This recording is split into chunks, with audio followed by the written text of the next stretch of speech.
ஒரு கிராமத்தில் உப்பு வியாபாரி ஒருவர் வாழ்ந்தார். அவரிடம் ஒரு கழுதை இருந்தது. அந்த கழுதை சோம்பேறியாக இருந்தது. எப்போதும் மூட்டை சுமப்பது அதற்கு பிடிக்காது. ஒரு நாள் வியாபாரி கழுதையின் முதுகில் உப்பு மூட்டைகளை ஏற்றி நகரம் நோக்கி சென்றார். அவர்கள் நடந்து கொண்டிருக்க வழியில் ஒரு ஆறு வந்தது.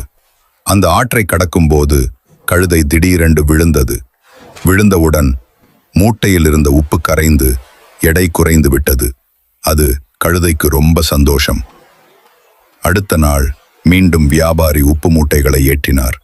ஆற்றை கடக்கும்போது கழுதை மீண்டும் விழுந்தது. மூட்டையில் உள்ள உப்பு கரைந்து எடை குறைந்தது. வியாபாரிக்கு சந்தேகம் வந்தது. இந்த கழுதை உத்தரவாதமா திட்டமிட்டு விழுந்துகிட்டு இருக்கு போல என்று நினைத்தார். மறுநாள் வியாபாரி ஒரு தந்திரம் நினைத்தார். உப்புக்கு பதிலாக பருத்தி மூட்டைகளை கழுதையின் முதுகில் ஏற்றினார். கழுதை எதுவும் அறியாமல் மகிழ்ச்சியாக நடந்தது. ஆற்றை வந்ததும் பழக்கமாய் கழுதை மீண்டும் விழுந்தது. ஆனால் இம்முறை பெரிய சிக்கல். பருத்தி மூட்டைகள் தண்ணீர் குடித்து மிகவும் கனமாகி போனது. கழுதை எழுந்து நிற்கவே முடியாமல் தவித்தது.